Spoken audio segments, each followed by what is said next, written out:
यहूदा की पत्री 12, 13 और 16 से 19 तक पढ़िए। ये तुम्हारी प्रेम सभा में कलंक है, तुम्हारे साथ भोज तक बिना डरे बेनिर्जल बादल है, जो हवाओं में झड़के, जो बिना 2 बार जड़ों से उखाड़े गए हैं। लज्जा का फेन भ्रमण तारे हैं, सदाकाल का गुणगान। पढ़िए आगे, हो गया 13 तक और 16, 17, 18, 19। और लाभ के लिए मुंह पर हुए तो पिछले दिनों में ये वे हैं जो डालते, ये सार्वजनिक लोग हैं जिनमें आत्मा। हमने इस किताब को बहुत ही विस्तार रीति से पढ़ने का कारण यही है कि पवित्र आत्मा ने अपने सेवक को प्रेरणा किया इस छोटी सी पत्र को लिखने के लिए, मगर इस पर ऐसे मुख्य विषय के बारे में लिखा है जो हर एक मसीह को इससे संबंध है, हर एक स्थानीय कलीसिया को इससे संबंध है। ऐसी एक गंभीर संदेश है जिसको गहराई को समझने के लिए हमें पुराना नियम और नया नियम इन दोनों में पहले से ही उल्लेख किए हुए बातों को ले करके इन विषयों को हम तुलना करके देखने से इस गंभीर अवस्था को हम समझ सकते हैं। इसलिए हम जल्दी से इसको पढ़ाई नहीं करते हैं, विस्तार रीति से हर एक बातों को थोड़ा गहराई से देखें ताकि संत जनों के हृदय में ये शिक्षा पूर्ण रीति से समझ के साथ में बने रहे।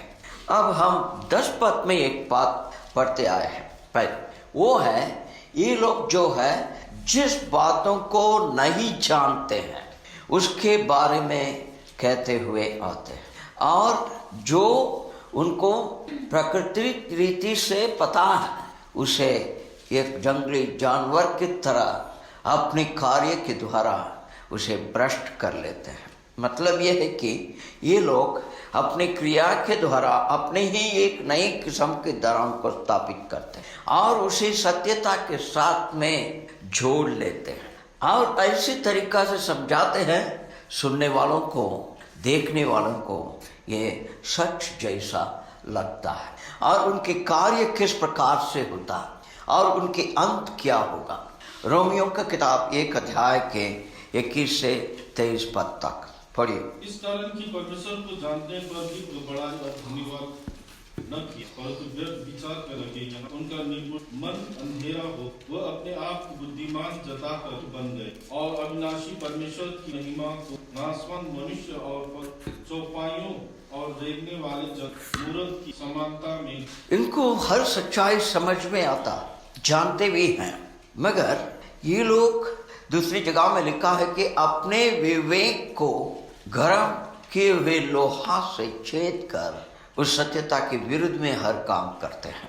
ये लोग जो है अपने आप को बुद्धिमान कहते हुए और वो मूर्ख हो जाते हैं। कुछ दिन के पहले ऐसे बातें मैंने सुना कि मसीहत में ऐसे ऐसे प्रणाली को शुरू किया गया है जो इस शहर में भी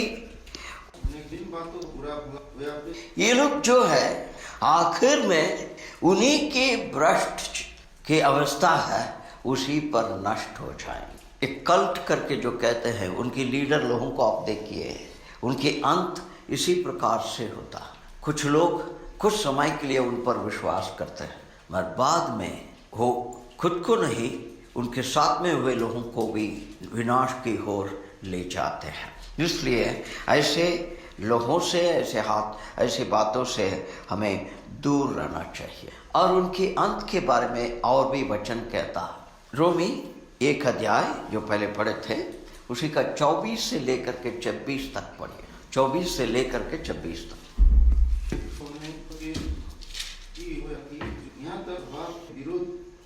ये लोग जो है सत्यता को झूठ में बदल डाले, सृष्टिकर्ता को छोड़कर सृष्टि को उपासना करने लगे और सृष्टिकर्ता को महिमा को विभिन्न बनाए हुए सृष्टि के रूप में बना ले। और इसलिए यहाँ पर लिखा गया है कि परमेश्वर भी उन्हें उसी अवस्था में होकर के नाश होने के लिए दे दिया। बहुत है, इस 20वीं शताब्दी से इसका उदाहरण मैं दे सकता हूँ, मैं इस समय पर उसके उदाहरण नहीं दूंगा क्योंकि हमें वचन की गहराई से पढ़ाई करना नहीं है। तो ये तो सिर्फ न्यूज़पेपर हेडलाइन और न्यूज़ आइटम पढ़ने के जैसे होगा। 20वीं शताब्दी में बहुत से ऐसे लोग हुए और उनके अंत भी कैसे हुआ उसे भी हमने देखे हैं वास्तविक रूप से। अब आगे जाएंगे 12 पद पढ़िए, यहूदा 12 पद। ये लोग आपकी जो संगति का समय होता है उस समय पर क्या करते हैं, ये एक कलंक की एक दाग की तरह होता। आपकी जो मसीह जीवन के आनंद के संबंध के जो संगति का समय है उसे भ्रष्ट कर लेते हैं अपने कामों के द्वारा। इसके भी वर्तमान समय से बहुत उदाहरण ले सकते हैं, मगर हम खुद भी इसको जानते हैं, इसलिए इसके बारे में अधिक हम वर्तमान समय का उदाहरण देखने की आवश्यकता नहीं है। दूसरा पत्रुस 2 अध्याय के 13 और 14 पद पढ़िए। दूसरों का बुरा होगा, भोग विलास भला लगता, ये कलंक और दोष से प्रेम को विलास कर उनकी आंखों बसा हुआ है। वो पाप के रूप में मन वालों की कुशलता। यहाँ पर लिखा है कि जो आत्मा विश्वास से दृढ़ता में नहीं है या मजबूत नहीं है उन्हें धोखा दे।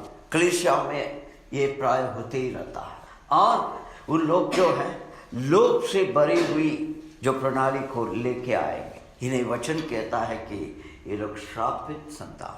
हमें ताजुब लगेगा ऐसे लोग कलीसिया में कैसे हो सकता होते हैं।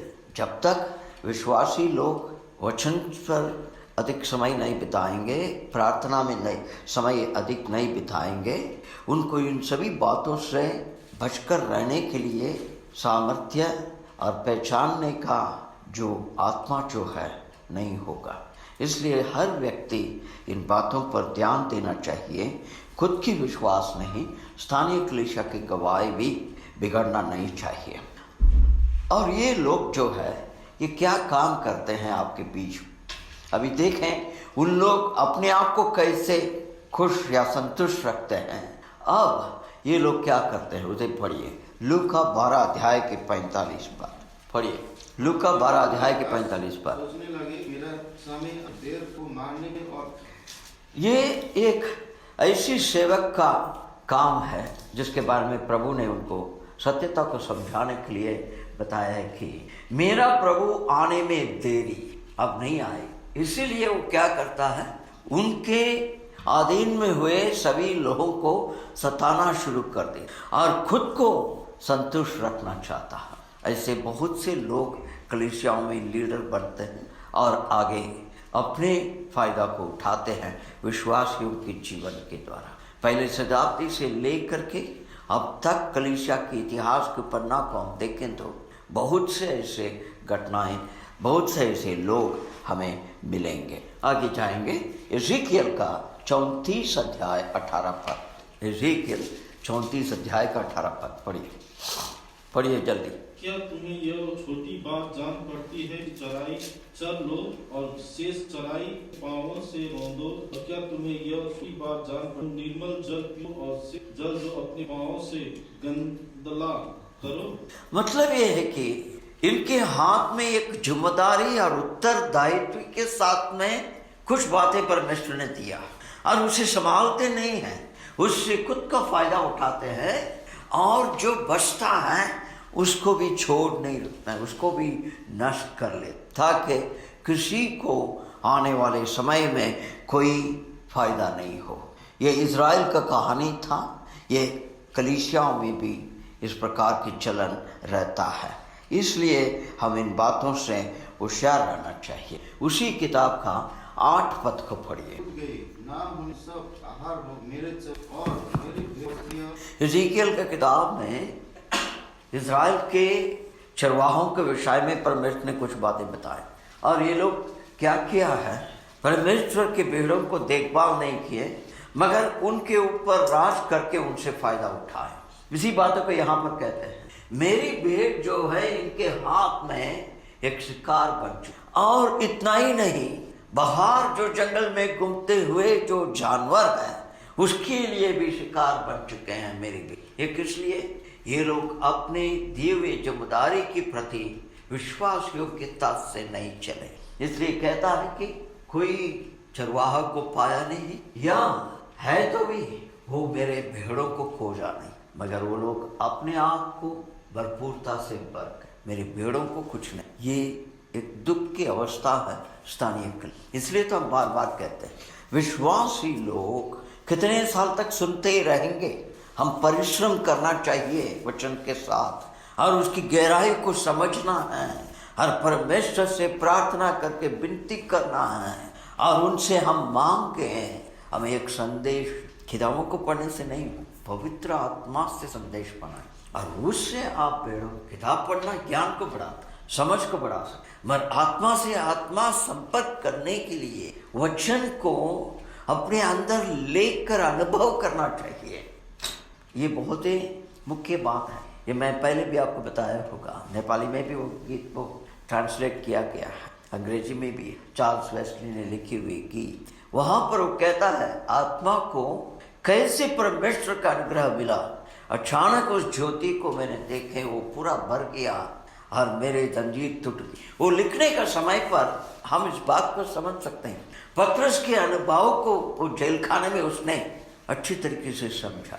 समझने के कारण से उसकी गहराई को अपने पाप भरी जीवन में कैसे रोशनी आई, किस प्रकार से वो पाप के जंजीर टूटा और उसे अक्षरों में लिख सका। लिखने के कारण से आज इतने समय होने के बाद में भी उस गीत को गाने का समय पर, उस शब्दों को गीत में हम गाने का समय पर हमें भी हृदय में एक बड़ी उत्साह हो। ये है परमेश्वर के आत्मा के अगुवाई से काम कर। इस प्रकार से उन्हें खिलाना चाहिए, इसे एक प्रणाली के रूप में नहीं लेना चाहिए। क्या संदेश कैसे दें, उनकी ओर से आगा तो आत्मा को फायदा होगा। हम इस बात को हमेशा ध्यान में रखना। कलीसियाओं में सभाओं के समय पर विभिन्न किस्म के लोग होते हैं और विभिन्न उम्र के लोग भी होते हैं, विभिन्न तरीका के मन की भावना से या समस्याओं से भरे हुए लोग भी हो गए। एक ही आवाज, एक ही संदेश के माध्यम से हर एक को परमेश्वर खिलाना चाहते हैं। ये कितनी बड़ी अद्भुत बात है। कभी आपने विचार किया ये काम मनुष्य नहीं कर सकते, कितने भी बुद्धिमान हो। इसके लिए पवित्र आत्मा की सहायता की जरूरत है। अब आगे जाएंगे। ये लोग जो विश्वास योग्यता से चलते नहीं हैं, उनके ऊपर परमेश्वर कैसे न्याय करेंगे। फिलिपियों का किताब 3 अध्याय उसका 19 पद को पढ़िए। ये लोग हमेशा पृथ्वी की चीजों के ऊपर मन लगा कर रहे और उनका परमेश्वर क्या है, उनका पेट, और उनका महिमा क्या है, उनकी जो शर्म की चाल चल रहा काम है उसी में है उनका मान, और उनका अंत क्या है ना, विनाश। इसलिए इस बात को हम गंभीर रीति से लेना चाहिए। हमें अपने मसीह जीवन को किस प्रकार से आगे बढ़ाते। समस्याएं बहुत हो सकता है, मगर फिर भी इन बातों पर ध्यान देना। व्यक्तिगत रीति से जब तक सुधार नहीं होगा, सार्वजनिक रूप से उस सुधार को हम देख नहीं। हर एक चीज़ के लिए, हर एक परिवर्तन के लिए एक कदम एक बार, ऐसे करते करते आगे बढ़ना है। कष्ट होगा, समस्याएं होगी, मगर दुख उठाना ही पड़ेगा। अब आगे जाएंगे उसी 12 पद में। 12 पद को पढ़िए, यहूदा 12 पद को दोबारा। बादल के विषय में लिखा, क्या लिखा है पढ़िए। ये कैसे बादल है? हाँ, निर्जल, निर्जल। हाँ, वहां पर क्या लिखा है? निर्जल लिखा है। निर्जल बादल है, हवा ही नहीं उठाकर उड़ा कर ले जाती है। निर्जल बादल कभी आपने सुना? हाँ, हम तो साइंस में यही पढ़ते हैं स्कूल में, बादल पानी को लेकर है। मगर यहाँ पर वचन कहता है ये ऐसी बादल है जिस पर जल नहीं रहता, दिखेगा मगर उससे कुछ भी नहीं, काम नहीं होगा। ये लोग ऐसे लोग हैं। इसे समझने के लिए पद को देखेंगे। हितोपदेश नीति वचन का किताब 25 अध्याय उसका 14 पद को पढ़िए। पढ़िए। जैसे बादल और पवन बिरला, वैसे दान बड़ाई मारना। ये लोग ऐसे लोग हैं, अभी आपको समझ में आया होगा। जो बादल है और जो हवा है उसमें पानी नहीं है। मतलब हवा और बादल जब दोनों साथ में मिल जाता है, वही काला बादल को उत्पन्न करके और प्रेशर को उत्पन्न करके फिर कोई भी एक स्थान में वो पानी के रूप में गिर। मतलब बाकी दिनों में आपने आकाश में सफेद सफेद देखते हैं, वो कुछ समय के बाद में वो वहां पर है ही नहीं है। एक जगह पर अभी हम पढ़ने वाले हैं, परमेश्वर कहते हैं सुबह जो आने वाले बादल की तरह तुम लोग। दूसरा पत्रुस 2 अध्याय के 17 पद पढ़िए। ये लोग स्वयं और आंधी के उड़ाए हुए बादल है, अंधकार ठहराया गया है। आंधी से उड़ा कर ले जा सकते हैं।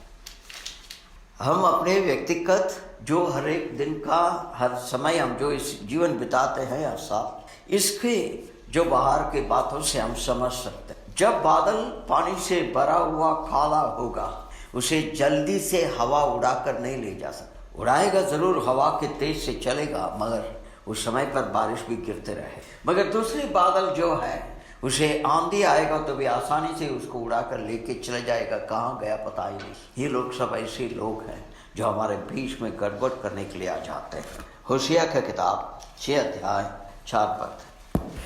होशिया 6 अध्याय के 4 पद पढ़िए। हे यहूदा, मैं भोर के समय उड़ जाने तुम्हारे भला काम या भलापन जो है, ये कैसा है? भोर में दिखते हुए जो बादल है उसकी तरह है, वो चले जाता है, रहता नहीं है। इनकी कोई निरंतर कोई भी स्थान भी नहीं होगा, समय भी नहीं होगा। इस कारण से पवित्र शास्त्र जो इन वचनों को हम जानते हैं, उसी के द्वारा हमें चेतावनी देता है, हमें होशियार रहने के लिए कहता है। निकालिए एफिसियों की किताब 4 अध्याय उसके 14 पद पढ़िए। तो बालक बुराई से प्रदेश हरेक और ऐसे लोगों के हाथ में गिरकर शिकार हो गए तो वो कितना खतरनाक है उसे समझाता। हाँ, जो है इधर उधर हवा में फैल सकते हैं, ऐसे जो व्यक्ति नहीं होना। इसलिए आप बिल्कुल सतर्क रहना। ये पद को हमने पहले भी देख चुके, जब मैंने बताया स्लेट ऑफ मैन, उसका अर्थ क्या है हमने देखे। अब आगे जाएंगे, उसी 12 पद में वृक्ष के बारे में लिखा है। क्या लिखा है?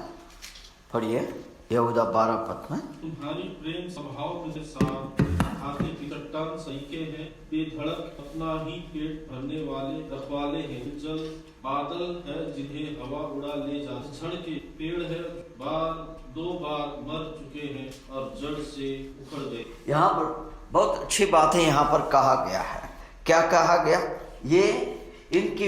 ये ऐसी रूख है जिनके फल क्या हो जाता है? सूख जाता, विदर, और ये लोग कभी भी फलदायक नहीं। 2 बार मर चुके और उसे जड़ से उखाड़ दिया गया, मतलब उजाड़ दिया गया, निकाल दिया गया। ये ऐसे लोग हैं, परमेश्वर इनसे इस प्रकार से व्यवहार। फल तो दिखेगा मगर वो फल फलेगा नहीं, और ये कभी भी फल पूर्ण रीति से नहीं ले आ सकते। ये लोग 2 बार मर चुके। इसको समझने के लिए हम वचन में जाएंगे। ये लोग के बेफल का जीवन, इनकी जीवन में परमेश्वर को प्रसन्न करने की कोई भी बात नहीं है। दूसरा पत्रुस 2 अध्याय के 18 से 20 पद तक पढ़िए। वो व्यर्थ घमंड की बातें कर कर के कामों के द्वारा उन लोगों सारे विलासा जो भटके हुए निकल ही रहे, वह उन स्वतंत्र होने की पर आप ही सड़ाहट के दास, क्योंकि जो व्यक्ति से हार गया है वह उसका दास बन जाता है। और जब वे प्रभु और उद्धार का पहचान के द्वारा संसार की नाना प्रकार की दुता से बच निकले और फिर उन्हें फंस हार गए, तो उनकी दशा पहली से बुरी हो गई। ये लोग कैसे लोग हैं? वो खुद ही इस प्रकार के एक भ्रष्ट के सेवक, गुलाम है उसका, इसलिए उनसे वो लोग कभी भी छूट नहीं सकते। और वो लोग थे, उनके दबाव से जो व्यक्ति आ जाता है और उन्हें बंधुआई में दोबारा ले जाता, ये बहुत ही गंभीर बात है हमारा मसीह जीवन की। और यहाँ पर 20 पद में हम पढ़ते हैं, जब संसार के उस बात को 20 पद को पढ़िए। और जब वे प्रभु और उद्धारकर्ता जान के द्वारा संसार की प्रकार की दुता से बच निकले और फिर उन्हें फंस कर हार गए, तो उनकी दशा पहली से भी है। बात यह है कि परमेश्वर के अनुग्रह से ये लोग बचे हुए लोग हैं, मगर दोबारा जाकर के उस पर गिर जाते मन की लालच के कारण। और इनकी बाद में की दिशा जो पहले से भी बहुत बुरा हो, बहुत समय में लोग यही सोचते हैं, इजराइल को कैसे न्याय करेगा परमेश्वर। ये जो विश्वास योग्यता से नहीं है, परमेश्वर के वचन में चलते हैं, उनकी हालत यही हो, उनकी न्याय इसी प्रकार से होने वाला। आगे जाएंगे, 1 तिमोथी 5 अध्याय 6 पद।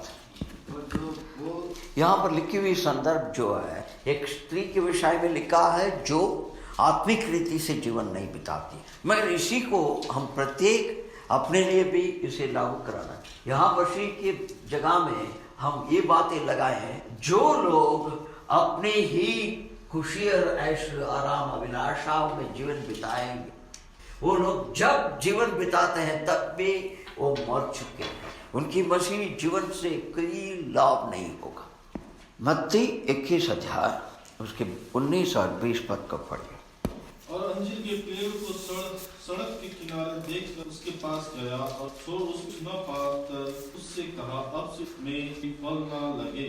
और अंजीर का पेड़ ये देखकर अचंभा की और का पेड़ तुरंत ऐसे सूख। ये घटना को हम जानते, प्रभु ने जिस अंजीर के पेड़ को श्राप किया, और वहां पर क्या लिखा है, जैसे प्रभु ने उसको न्याय किया उसी समय पर ही, और बाद में लिखा है जब चेले लोग देखे वो लोग ताज्जुब हो गए तो कि ये कैसे हो गया है। मसीहत में इस प्रकार के लोगों को आपने देखे, एक समय में सब लोग उनके बारे में बोलते रहते हैं, बहुत ही जो शान से भरे हुए जैसे होता है, लोग उन्हीं के बारे में कहते हैं, मगर अचानक वो सभी के नज़र से गायब।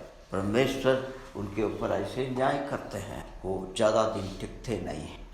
यूहन्ना की किताब 15 अध्याय 6 पद। यूहन्ना की किताब 15 अध्याय 6 पद। जो डाली मुझ पर बने नहीं रहता है उसे क्या करते हैं? फेंक दिया जाता है। फेंक दिया जाता है मतलब उसे जो है जिसके साथ में रहेगा उससे उसको थोड़ा अलग निकाल कर कैसे रहे, वो बाद में खुद सूख कर पीछे गिर जाता है, और उसे लोग लेके जाते हैं और उसे आग में डाल देते हैं। दूसरा कोई उपयोग नहीं है, इतना ही है उसका कार्य। और वो ऐसे डालिया ज़्यादा कुछ फायदा भी नहीं देगा, आग में डालने से जल्दी खत्म भी हो जाता। जो अच्छे रूख है जो सूख गया है उसको काट के ये लोग दौरा के रूप में जो प्रयोग करते हैं वो जलता है, मगर ये सब चीज़ें जो है होगा नहीं, इतना देर भी नहीं चलेगा, वो खत्म हो जाएगा फट। हिब्रू 6 अध्याय की 8 पद पढ़िए। पर यदि वो झाड़ी कटारे उगाती निकलनी स्थापित उनका अंत जलाया जाता है। ये दोनों का फर्क आप समझे, 2 बात यहाँ पर, इसका फर्क आप समझ रहे। ये 2 किस्म के लोग होते हैं कलीसिया में, एक है फलदायक है ही नहीं है, क्योंकि वो मसीह के अनुसरण करना नहीं चाहते हैं, कलीसिया में रहना तो चाहते हैं, सभी चीज़ों में भाग लेना तो चाहते हैं, मगर मसीह को में नहीं, और ये फल नहीं लेके आता। और ये जो है विपरीत फल लेके आता, जो फल ले आना था वो नहीं लेके आया, मगर विपरीत फल ले उसको भी ठुकराया। यहाँ पर इसको ऐसे ही छोड़ दिया गया, उसके साथ में ज़्यादा व्यवहार नहीं किया है, वो खुद सूख कर नीचे गिर जाता है, लोग उसे उठा कर ले, और ये जो है इसे ठुकराया गया, और इतनी तक है कि ये श्राप के नज़दीक तक पहुँच जाते हैं, और उसके अंत भी उन्हें जलाया जाता है। 13 पद में जाइए, यहूदा 13 पद। कितने लोग यहाँ पर समुद्र को देखा है आंखों से, बोलिए देखा? आप नहीं देखा? समुद्र के देश में रहता है आप, समुद्र की लहर को कौन देखे? हाँ, कौन सी लहर? 2 किस्म की लहर है, अंग्रेजी में कहें तो, हाँ, दोनों देखा है। कौन सा देखा? बीच वाला में कौन सा? एक है लो टाइड, दूसरा है हाई टाइड। ओके, आपने लो टाइड देख, हाई टाइड नहीं देख, आप देखे उठ के जो आता है उसको देखा? किनारे में ही तो आपको रहेंगे, अंदर कौन जाने के लिए बोला? दोनों होता है। लो टाइड के समय पर पानी ऐसे ही होता है, कुछ उसमें हलचल नहीं है, कुछ नहीं है, वो थोड़ा पीछे भी चले जाता है किनारे से। हाई टाइड जब होता है उठ के आता है, और उसके साथ साथ में वो दुनिया भर का कचरा को भी लेके आएगा। देखें, ये है कुछ लोग, ऐसे लोग हैं, उनके अपने ही शर्म के कामों से उबलता हुआ ये लोग जो जोर से आएंगे, आवाज बहुत होता है इन लोगों का। ये कल्टिक लीडर जितने भी हैं और भी कुछ लोग ऐसे, उनका सब चाल चलन ऐसे ही है। और उन्हें अच्छी तरीके से आपको पहचानना है, ये लोग कैसे लोग हैं, उन्हें समझना भी चाहिए। यशायाह नबी का किताब 57 अध्याय 20 पद। तो दराते में समान है जो और उसका जल मैल और छाल था। जब हाइटाइड मतलब हवा से ज़्यादा भरा हुआ जब हो जाता है, वो तेज से उठ के आता है, उस समय पर वो क्या करेगा, ये जो सारी गंदगी को भी साथ में लेके आएगा। ये दुष्ट लोग जो है, ऐसे लोग ट्रबल्ड सी, आपने बाइबल में भी पढ़ते हैं। और इन लोगों का अंत कैसे होता है, फिलिपी 3 अध्याय के 19 पद हमने पहले भी पढ़े हैं, ये वही है। इनके अंत जो है विनाश है, उनके अंत जो है विनाश है। ये लोग कितने भी कुछ भी आवाज़ करते हुए बहुत हाँ हूँ धाम धूम करें, उनके अंत। उसी 13 पद में, यहूदा का 13 पद में, ये तारों के बारे में क्या लिखा है, पढ़िए। भ्रमणशील तारे, हाँ, भ्रमण तारे, भ्रमण की चीज, वॉन्डरिंग स्टार, घूमते रहते। आपने देखे हैं कभी वॉन्डरिंग स्टार? हाँ, एक उदाहरण वॉन्डरिंग स्टार का, आप लोग कभी कभी बोलते हैं ना शूटिंग स्टार, जिसको बाद में आप लोग एक्सप्लेनेशन देते हैं, वो क्या है, वो शूटिंग स्टार क्या है, मीटियर। हाँ, ये भी घूमता है आकाश में। हाँ, कुछ फायदा है, कुछ काम करता है, दुख देता है, नीचे आएगा तो भी वही समस्या, ये कहीं भी जाएगा समस्या कहीं उत्पन्न कर। प्रकाश की किताब को लीजिए 8 अध्याय 10 और 11 पद।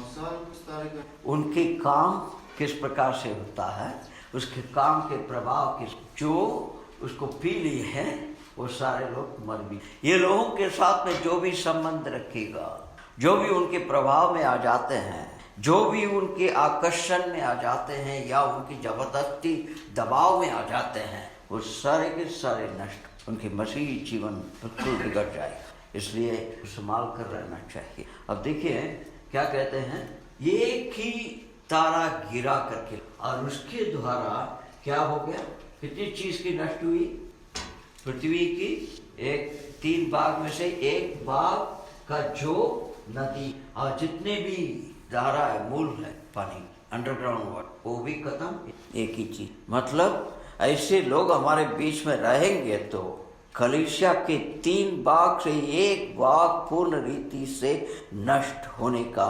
संभावना है।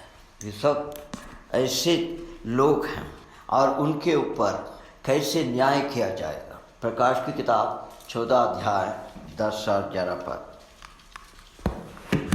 जल्दी से पढ़िए। तो वह परमेश्वर मदिरा जो बिना मिलावट के में डाली पिएगा, पवित्र के सामने और गिरने के समय आग और गंधक की पड़ेगा, और उन कीड़ा का जीवाणुयुक्ता रहेगा, और जो और उस पूजा कर उनके नाम की छाप लेते उनके रात दिन चैन न। ये लोग कौन लोग हैं, जो उस जानवर और उससे किया हुआ जो पुतला को उपासना करने वाले, ये जो है वो महासंकट के समय पर क्या होगा उसके बारे में लिखा। मगर आज भी इस संसार में बहुत से ऐसे लोग मसीहत में काम करते आ रहे हैं, उनकी की हुई प्रतिभा और उनके ऊपर विश्वास करते हुए बहुत से लोग जाते हैं, और वो सारे लोग का बहुत बुरी तरीके, इस बात को हम ध्यान में रखना चाहिए। और एक पद, प्रकाश की किताब 21 अध्याय 8 पद, इसको पढ़कर हम समाप्त करेंगे।